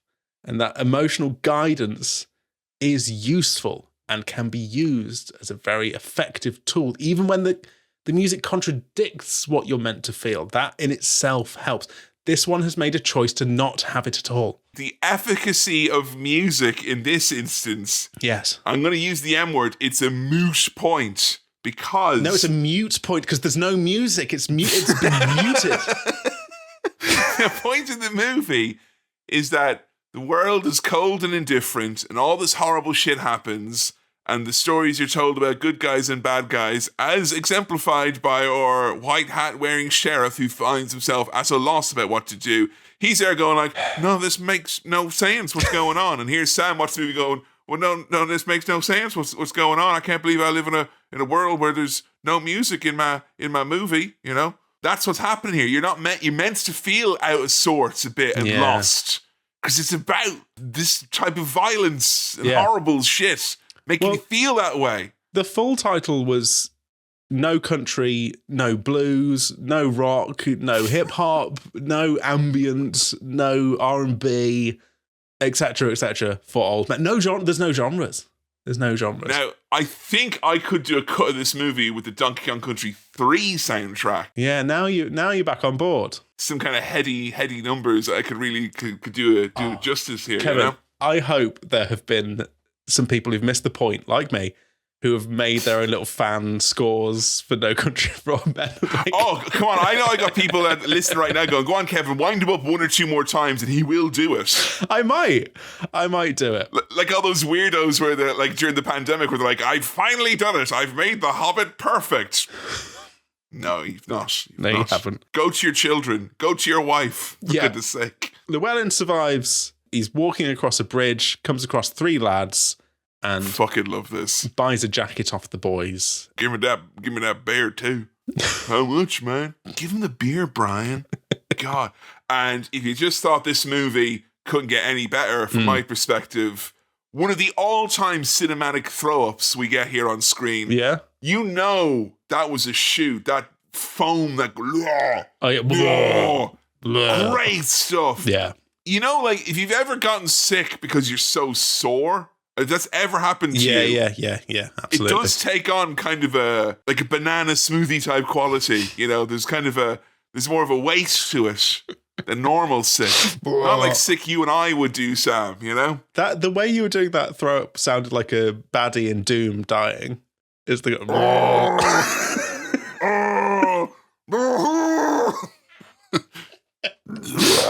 Javier Anton, he sets fire to a car to cause a distraction so he can go and treat his wounds, right? This scene again is another 10 out of 10 masterpiece. I find it mindful watching a psychopath ASMR style calmly. Like when he's like sat cross-legged taking shrapnel out of himself, I'm like, I was going to put my feet in the soaker layer, but I might do that instead. I might pull shrapnel out of my leg. That seems very nice and mindful. Yeah. I suppose it is a mindful approach. I suppose you kind of have to be. I suppose if he got dramatic and worried about it, it'd be a very different scene. It would say something different about the character. Doesn't even scream, doesn't even whelp. No. You know? And it's not like Terminator or anything like that, where he's like, I'm a fucking bad. It's like he's taking the licks. Like, the damage is there, but he's like, all right, time to heal up, onwards and upwards. Yes. But Llewellyn has gotten more than his fair share. Now, Javier didn't get sick, so I think that he wins the day in this game of chess, so to speak. As a reward for being the most sick, Llewellyn gets to meet Woody Harrelson, who's coming to do a meet and greet with all the folks at the hospital. Yeah, he's charming as ever, brings flowers, lets him know that, you know, he's messing with a real piece of work. What is this guy like, the ultimate badass or something like that? Yeah, pretty much. That's more or less it. The ultimate badass. Yeah. That's when okay, I'll give you that, Sam. That would have been a great musical cue there. KR in the house, maybe have him show up as a nurse, be like, ow! You know, the little bit of that would have maybe went a long way. Yeah. But instead, we have a standoff between these two, and he's like, so you were in Vietnam? Yeah, I was in Vietnam. Oh yeah, does that make you my buddy? No, not really. What you do? I'm a welder. Oh, you can weld? Yeah, I can weld. You can weld this. You can weld. Yeah, and then he's like, can you weld, cooking iron? What did I just say? Like, this man is proud about his welding. Yeah. So don't fuck with him, all right? When we get a bit more kind of character detail about Anton, that even if you gave him the money, he'd kill you for the inconvenience. Yes, it's not about that anymore. It's not a simple transaction that's taking place. It's something of a fixation that he's going on with. He says that he doesn't have the money anymore. He spent $1.5 million on whores and whiskey and just kind of spent the rest. It's a good goof. Kelly MacDonald's been dragged in by Tommy Lee. He's still following this whole thing, trying to work out what's going on. Yeah, but it's kind of funny because like his investigation, like they start off, there's a kind of a parody of the characters and what they do. Yeah. And then it's like one guy's, shot up in a hospital, the other guy's, healing up and getting ready to unleash hell. Yeah. And he's like, your load's unsecured on that flatbed truck. I tell you what, that ain't going to fly here in the good city of Marfa, Texas. But yeah, he does kind of cajole a little bit. Yes. And I don't think he's being like purposely manipulative, but I think like he does come from that like old school, like good guy lawman where he's like, I just want what's best for him. And I know you're worried. And just kind of, I guess, in the end, take advantage of her, kind of gets her to play along and let him know like what his plans are, or she's going to contact him if he gets in touch. Yes. So post hospital, Woody Harrelson sees the briefcase. He observes it from the bridge. Yeah, Woody Harrelson's like the DLC that you get that's like, whoa, it's that short? Like, seriously? Yeah. You get to play as a whole new character and a whole new unique scenario with 4 different hats. And he's like immediately he's like, oh, there's the briefcase, and that's pretty much it for old Woody. Yeah, and then he arrives at the hotel. Anton's right behind him, and again, quite sassily and calmly is like, hello, Carson, let's go to your room. Let's go and have a little chat. Come on, man. I got $14,000 I can get you from an ATM. Just something about the way that Anton goes, wow, an ATM. And like wow, an ATM. It is 1980 after all. Goodness. How about that? You know, in The Apprentice, where they present their business plans to Alan Sugar's lackeys, and they're all a bit kind of sarky and nasty about. Yeah, it felt a bit like that. They've seen it all, haven't they? Yeah, they have. Woody's trying to kind of negotiate for his life here, basically. But I know where the briefcase is. I can take you to it, and he's like, "Well, I know where it's going to be. It will be placed at my feet." We get a phone call, big loud phone ringing. And I thought that was going to save Woody. But again, kind of a convenience thing. He's like, well, now it's time to kill this guy so I can take the call. And that's Woody Harrelson gone from the speeds it up, like. Yeah. And when Woody Harrelson's character says that he's a day trader, he's not exaggerating. No. That is, in fact, a cold, hard fact. Llewellyn vows to kill Anton, says he's his special project. Yep. Yeah. I don't know, man. And look, we all know in America and across the world, there's all sorts of problems allegedly at the borders and the border crossing. And what we need is the good old days when all it took was a very highly strung man who is suspicious of people jacking with him to get in your face and find out if you really have what it takes to come into America. Can I just say that in that scene with the phone call between our two main guys, where Llewellyn asks, is Carson Wells there? And Anton replies, not in the sense that you mean. That's too quippy, I think, for that character. He is quite quippy. He's quite funny. But Sam, this is the man who went. He went, Fascinating guy. Don't be fooled by his murderous exterior. There's a podcaster in there. I'll tell you that. He'd be interesting to go for a pint with, wouldn't he? You know, of milk. Pint in a pod. Yeah, pint in a pod. Pint in a pod. There's all these lads smoking cigars and cigarettes doing podcasts. Yeah. Where are the lads drinking? Where are the lads drinking pints of milk? Yeah, you know? Not Huel, milk. Okay, milk, guys? Yeah. And then milk. the second half of the podcast is them all being like, "Oh, my tummy is sore because I had too many cigars and too much milk." Ooh. And most podcasters, I suspect, are lactose intolerant. Just a wild guess. And that includes me. Are you officially intolerant? You I have that label now. We've talked about this. I don't know.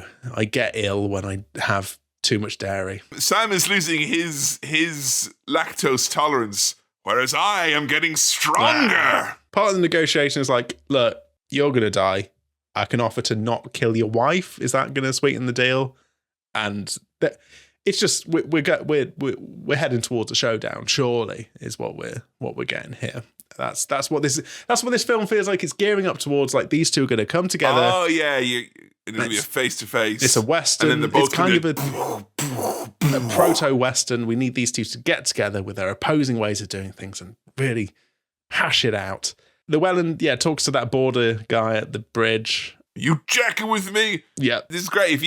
If you get, like, the treatment, I will compare this, right, to being in the Vietnam War, because it feels like if you're in the Vietnam War, there's a very specific period in the late 70s and early 80s where you got preferential good treatment from a lot of folks, because I think they thought you had a rough go of it and weren't treated well immediately when you came back. Yeah. I've noticed if we take Baby Onion into a restaurant or a cafe or whatever, we tend to get better service than there's places we've been to where we used to be like 20, 30 minutes for a coffee and a sandwich, and it's like on the table. Yeah. I don't know if it's because you're in the trenches with a young baby, or it's like that baby's very cute and you are getting the benefit of you yourself being cute. We're riding the baby's coattails to fast sandwich coffee city. I think you're forgetting that Baby Onion served in Nam, and so that's true. Yeah, that's true. Like her grandfather did. Well, honestly, if I was going to cross the border, right, I'd take the baby with me. I'd go, oh, hello, you know. Yeah. In the way that he got across the border just by, like, cheersing the guard, he's like lifted his beer. You didn't even need a passport in those days. You just needed a drink and a good attitude. Yeah. Anton shoots the guy who was the guy who sent Woody to find him. He kills the boss. How about that? Kills the boss. And he reveals his kind of motivation for going on this ridiculous killing spree. It's because his boss had put in the tracker, and he didn't like that he was using multiple avenues to try and conclude his investigation. Yeah. He's like, you've one tool for the job. And that's me. And as a result, everyone dies. Yes. Yeah. He's following, quite frankly, a very Grand Theft Auto post-game logic, is what I would describe it as. Yes. Where it's like, you bumped into me, therefore everyone on this street must die now. Yeah. Look, it's a great watch. There's some really good stuff in there. So the drug deal that went awry, there were Mexicans involved in that. Cartel business. Mexican cartel folks are now tailing Kelly MacDonald, Llewellyn's wife, and her mum. I got the cancer and it's really hard. I don't know what the hell's going on. Yeah. Well, there's still one Germany in Texas, I'll tell you what. Oh, she's an awful piece of work, isn't she? And here's where we're going. You can follow us all the way there and kill Llewellyn. She gives away where they're going and where Llewellyn is. So when Llewellyn arrives in El Paso, and there's just a nice woman by the pools being like, oh, hey, stranger. Cheat on your wife and drink a beer. Come on in. Yeah, and we kind of have a little bit of jokey back and forth between them, and then it just gently fades to black. I remember coming out of the cinema and being like, what happened to Llewellyn? And then also, like, what happened to Anton? Like, the main characters, I remember, like, at the end of the movie, because the end of the movie shook me so much of where it kind of comes from, I remember, like, not recalling immediately what happened to, like, what you identified as the protagonist. Yeah. And it's very, like, you just show up in the aftermath, and again, it's through the perspective of the sheriff. It's like, kind of, what are you going to do about it? It's like, it's kind of out of your hands. And he's just there, a bloody heap. We don't linger on it. There's not kind of a big, oh no, no Llewellyn, none of that shit. Well, Kelly MacDonald gets to do a big cry, but only because it's sort of implied when Tommy Lee Jones takes off his hat. Caused this, yeah. Yeah, so I feel like this film was, through no music, leading me to think, okay, we're gearing up, as I said, for this big showdown between these two characters. We've had that call between them that's like setting up, we're going to butt heads. So you got that unsneezed sneeze feeling here at this point, did you? Yeah, just kind of, oh no. Did you check the runtime of the movie at this point as a matter of interest? I'm not sure if I did, but maybe I did. Because it feels like, what the fuck? How long's left in this? But yeah, just for him to be kind of off-screen killed by the cartel feels, again, deliberately sort of like, oh, right, okay. But I was definitely shook by it the first time I saw it. Yeah. But I've since come to appreciate how strong and unique a feeling it is in a movie to be equal parts, well, what the fuck happens now then? Yeah. But then also, I really want to find out what happens now. Yeah, but I'm genuinely, like, narratively... What are you going to do? And it does kind of remind you how much the kind of the expected 3-act structure, the beats that you expect from a story, regardless of its genre, are kind of baked into the dish, as it were. That I think it's very brave, and retrospectively, But I'll tell you, I was right with you at the time, where I was like, the fuck, what? So what you said there about it being very brave. And you know what I said about there being lots of good stuff in this? It's like your parents have watched the film and they're like, that was a really interesting choice you made there. That was a really brave choice, actually, to do that. And lots of flavour. So much flavour going on. A lot of different flavours happening. You're telling me there's no potatoes, brackets, music in this meal at all? No, there's not a single one. Really? Right. Okay. Huh. Have we had a movie, brackets meal, without potatoes, brackets music before? It's fine, okay. Sure. Fine, I know. But we usually have potatoes with the... It's like not having a drink with a meal, I would say. That would. Are you thirsty at this point? I think that, yes, I was thirsty for music. Look, let's say what it is. Well, Thirsty for Music would be a good title of a song, wouldn't it? You felt that it was lacking and you were left wanting. Is that fair to say? Yes, and I know that's on purpose, and that's kind of the point of maybe that's what life is like. Something I don't Well, I'll tell you what's wrong with everything that's going on, the money and the drugs and the kids with the green hair and the foams in their noses. It's the Raz and Chad. And it's funny because it goes from being like these poor old men to like, you fucking idiots, green hair and bones are cool. Yeah, man. Yeah. We love drugs and money. We do. There's a little bit where Anton's hiding in a room and Tommy Lee Jones is just outside. But when he gets in, Anton's gone. The air vent has been removed. And he then just sort of talks to his old mate about how much he wants to quit and he's sick of everything. I'm a real smelly old man and I'm covered in cat piss and dirty old coffee. And I will say 4-day-old coffee is definitely worse than cat piss. I'd rather drink cat piss than 4-day-old coffee. Yeah, I think so. Okay, so your fucking arms were folded at this point, weren't they? Where it's like, yeah, no showdown, but they've just a very smelly old man talking about a guy who died in 1909. The film's still going. But so we get Kelly MacDonald's grieving widow, whose mum has also just died. Call it. Sitting down after the funeral. And call it. Anton's here and says, I gave my word that I would kill you. And she's like, what the fuck? What the fuck are you talking about? What the hell? The coin ain't got no say. Please don't murder me. Yeah. Well, you can guess how that coin toss works out. Well, yeah, we don't see it. And you know what? I liked the lady at the trailer park being like, I ain't giving out that information. Kelly MacDonald's character be like, I ain't gonna fucking call it. Great. You know, stand up to this kind of stupid logic from old Sam, you and I would call it. I'd call it. Yeah. Heads, go on, yeah. Well, I hope I keep mine. Anyway, go on, sure. And maybe that kind of banter he'd appreciate. He'd be like, you know what, you're all right, lads. I'd be like, Anton, have you seen any movies, mate? So he's presumably killed her. Off he goes. I was surprised by him getting hit by a car in his car when he's driving away. Were you thinking he was like gonna die here then, like some kind of cruel random fate or whatnot? Well, it would suit this film, wouldn't it, for that to be the thing of like, you're not going to get your showdown actually that you want. He's just going to die in a car crash that you don't see coming. No showdown. Topless teen boy instead, and a bone sticking out. That's what you get. Oh, that's not what I ordered. I like that the lads are like, fucking bones sticking out. Look at that. Like, they're really like fascinated. And they're really polite and nice, these boys. Like, well, sir, I'll give you my shirt. They just want to help him. He gets some help from some boys, ties up his broken arm, and walks away from the incoming ambulance because he now goes to just be that character elsewhere. And it's much like in Animal Crossing. We continue even when you're not there. And when you come back and you log into No Country for Old Men, he's like, you never visit me. I hate you. There's weeds everywhere. Tom Nook's got one of those fucking cattle gun things. He's going to get you.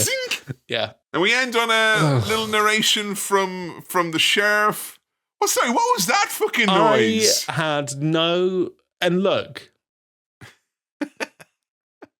as poignant or whatever as this may have been... Don't describe your dream to Sam Chaplin, folks. When you wake up in the morning, don't be like, Sam, guess what I dreamt? Don't fucking start. I had no fucking patience for this as an ending to this film. I'm sorry. I know everyone will be like, oh, it's the most genius way of doing it. And I will go back in the future because I'm sort of annoyed at this film. I will go back. I will do what you said. Sort of. I will... No, but there's really good stuff in there. I will rewatch it and I will later on in my life, I know it, think that that's a really clever ending and I'll think the music thing was good and I will love this film and I'll be like, that's the best thing I've ever seen. But for now, I didn't like that as an ending. When I saw it with my dad, he thought he had fallen asleep and missed the ending. Yeah. And I had to tell him, like, no. You were in fact awake and you caught it all and it's okay. It's checked. We end. I think going to bat for this movie, you're trying to tease it apart. I think I've made it worse. I think you're in a worse mood now about the movie than you were before you started. There was some... Look, we had our disagreements about the nature of music in film, and Your Honor, I take his argument. I understand what he's trying to say. I understand what he thinks he's saying. This guy is saying on this podcast, there's no music to let me know how I'm meant to feel about triumphant music plays as Sam. Yes, but if there was music behind this, that would make you feel different, right? And the convention. Yeah, but if there was music behind it, you'd be the one doing it, and it would be a false narrative then, because you probably play like a bassoon when I play a. No, my points are valid in spite of the cartoonish music. You wouldn't want to watch Married at First Sight without the kind of stupid trombone music when the bad guy talks, and you wouldn't want to watch Ramsay's Kitchen Nightmares without someone scraping against a cymbal every fucking 5 seconds to show you that something bad has happened. Don't compare an Oscar-winning movie to literally the bottom of the barrel of reality TV. I just think music in film is good. It's a brave choice. It's brave. It's a brave choice. It's a brave choice that rubbed you the wrong way. Yeah. But the main question I have to have about this, and this is the thing, right? I don't want you to be fucking reviewing what you think the movies will be like when you rewatch it. Yeah. Or anything like that. My main question at the end of this is, and I don't really know, is were you not entertained? Were you? Did you have fun watching the actual movie, or were all those bits that have kind of aggravated you, were they aggravating you in the moment, or is it just after the fact where you're like, hey, hang on a minute, that rubbed me the wrong way? No, I was rubbed the wrong way in the moment, but when I said that thing at the start, I was like, there's really good stuff in this. I think the star of the show and the best bit about this is the character of Anton, who in every possible way is just kind of electrifying to watch on screen. Iconic. Yeah, just an all-timer movie character. Yeah, and obviously that word loses some of its oomph when it's used to describe limited edition bakery products. But sure. I do believe he is genuinely iconic. I've not tried the crookie yet from the new cafe in Swinton. Right. It is allegedly iconic. I cannot confirm or deny this, but I will say Anton is 100% an iconic, one of the greatest characters of this century of movies, in my humble opinion. Oh, and I agree with you. But here's the thing, right? I feel like I revisited and rewatched this movie because when I saw it, I was like a young lad. Yeah. And also, I was very much of the watching and rewatching and showing to other people. And I had a real great movie buff friend who helped me kind of understand a lot of this movie. Yeah. And then I read the book and I saw it again. I would tell you right now, if I saw this movie for the first time in your boots, mid-30s, and I think you had a worse time when you first saw it than I did when I first saw it, even though I saw similarities in our experience. Yes. I don't know if you're going to watch this again now, or read the book, or have a big long chat with someone about it. I don't know. I'm annoyed enough to want to watch it again. You're not as motivated by spite as some would have you believe, I don't think. No, that's true. Maybe that enthusiasm will fade. Spite's a young man's game, Sam, is what I'm saying. Yeah, and I'm getting on a bit. No spite for old men. No Sprite for old men because of their blood sugar. Yes. They're not allowed this. There are great performances. The shootouts, the kind of very tense preparation of the room and hiding the briefcase and the kind of cat and mouse chase stuff. All of this is genuinely good and well done and entertaining. The character of Anton Chigurh, worth the price of admission alone. Brilliant. So I'm not saying I hated it. Is this got this thing, though, where you've often went to with like David Lynch stuff particularly, where you're like, oh, it's just kind of weird and different and kind of is trying to be that. Like, does this have a similar, is there a parallel there? Is this a man sweeping a floor? Is it giving you that type of consternation? Because the tone of voice is very similar. The ending is giving me that sort of thing. It's not quite as egregious. And I know people are going to tell me how wrong I am. I can feel it coming. Yes. Think of the engagement. Yes. Think of the engagement. But what's your rating? What's your star-wide rating for No Country for Old Men? No, you're going to have to be patient like I was with this fucking movie, and I'm going to say more stuff briefly. And then we're going to end without the star. I'll just tell you about my dream, and then that'll be it. No, I think it gives you so much that you want and then deliberately doesn't follow up on that, which is a very confounding feeling, which is a story and filmmaking choice that in this instance has rubbed me up the wrong way. But those things that it gave me that I wanted were themselves very, very good. So it's an interesting one to score, and I'm not really sure about. I've got a score in my mind, but it was like best pick. It won all the stuff. Yeah, but so did Crash, in fairness. When I'm rating a movie, one of the things in my mind is, was the music any good? And this gets by default 0 points. Like, that's not the rating. Don't turn off. No, but if we're ticking the boxes, I'm sorry, you've not even turned up for your exam. There is no music in this. What are you playing at? I know you think you're very good at all the other stuff, but you still have to do PE. Okay, now. Right. You can ask me the question. What's his Star Wipe rating for No Country? Call it. For Old Men. Right, weirdly, right? 3 Star Wipes. You heard it here first?